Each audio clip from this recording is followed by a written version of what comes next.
The employment report that came out about a week ago was completely misread. I mean, that was, gee, the stock market went up, Right. unemployment, job creation exceeded expectations, unemployment remained constant. That was consistent with the happy talk, with the Goldilocks narrative, soft landing narrative, etc. And so it kind of stocks rallied on that. But if you look behind the numbers, I mean, there are two surveys. One of them showed 200,000, about 220,000 jobs created. The other one showed 1.5 million full-time jobs lost. And then there were about 700,000, a little more, part-time jobs created. So if you net the two, you still lost 750,000 full-time jobs. And then, of course, part-time jobs aren't nearly as rewarding as full-time jobs. And then they'll show that, hourly wages went up. Okay, but there were fewer hours worked. That's how employers are managing the costs. Like, yeah, I'll pay a little more, but you work 30 hours instead of 40, so you're making less money. So there was, and then they gave a downward revision to the prior months.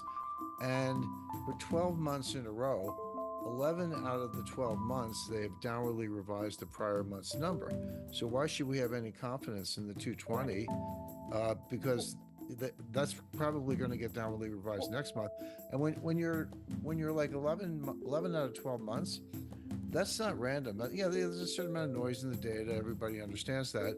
But that's something seriously flawed in the model. You don't get that. It's like, rolling the dice, getting a 6 11 times in a row. It doesn't happen, or it's extremely rare. So there's something wrong with the model. So there's a lot less there than meets the eye. Germany's in recession. They just are. That data is clear, and it's getting worse.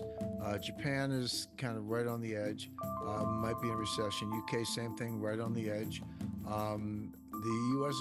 China, saying China's in recession is probably a stretch. But if in China, if the growth goes from 10% to 7% to 5% to 4%, which it has over the last 10 years, that lost output is equivalent to a recession. China's trying to prop up their economy, so their economy is doing very poorly. When I see things like world trade contracting, it's not with the trade figures. Everyone focuses on surplus or deficit. So you have a trade surplus, your GDP goes up. You have a trade deficit, your GDP goes down. Or did the deficit shrink? That makes GDP a little higher, et cetera. Forget about that. I mean, yeah, okay, it's important data, but if you look at the top line, the exports and the imports, they're both shrinking. So whether the deficit gets a little bigger or a little smaller is less compelling, less important than the fact that both numbers are going down. World trade is shrinking, and that almost never happens except in recessions or during the Great Depression. So my expectation is, the Fed for now is not going to cut interest rates. They're done raising. That's pretty clear. You'd have to have some kind of inflation shock before they raise rates. That is unlikely to happen. Prices are going down. Well, sorry, the rate of inflation is going down. Prices are still going up. That's a big point of confusion. So prices are going up, but the rate of increase has dropped from 9% to 3% in the past 16 months. So that's progress. 3% is still well above the Fed's target of 2%, but they think they're at what they call the terminal rate. The terminal rate is the rate where it's high enough to bring inflation down without having to raise rates more. In other words, it's high enough to act as a brake. Just give it time, and inflation will come down on its own without further rate hikes. The Fed believes they're in that position. They won't be raising rates. So the question is, when will they cut rates? The answer is when it's too late. Meaning, the Fed are usually the last to know. And the best example I can give you, Danielle, is they pay enormous attention to what we just talked about, the unemployment rate. 3.7%. That's one of the lowest unemployment rates since the 1960s. I mean, it is extremely low. But they believe in this Phillips curve, and the Phillips curve is an inverse relationship between inflation and unemployment. So the view is if unemployment is low, inflation is going to get a little higher. If unemployment goes up, inflation goes down. So they're saying unemployment extremely low and saying, well, that's a little bit of a danger in terms of inflation. So we can't cut rates.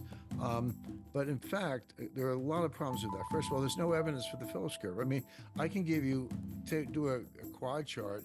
I can show you high unemployment, high high inflation in the late 1970s. I can show you low unemployment, low inflation, in the mid 2010s, and so forth. So you can find every low unemployment and low inflation during the Great Depression. So there is no Phillips curve, or you construct it. The Phillips curve, last time I looked, was a flat line, not much of a curve. So first of all, the Phillips curve is garbage.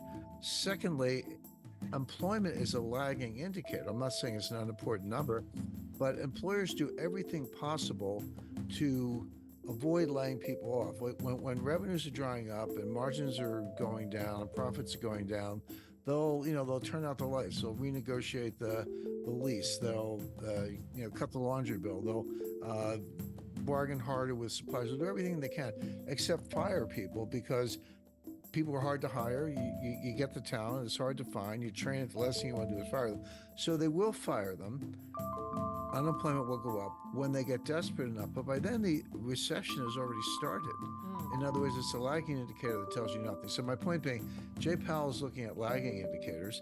If unemployment starts to go up, which I expect it will, he will cut rates. But we will already be in the recession. So he'll have political insurance, because he'll say, well, yeah, we're cutting rates, but hey, we're in a recession, we have to.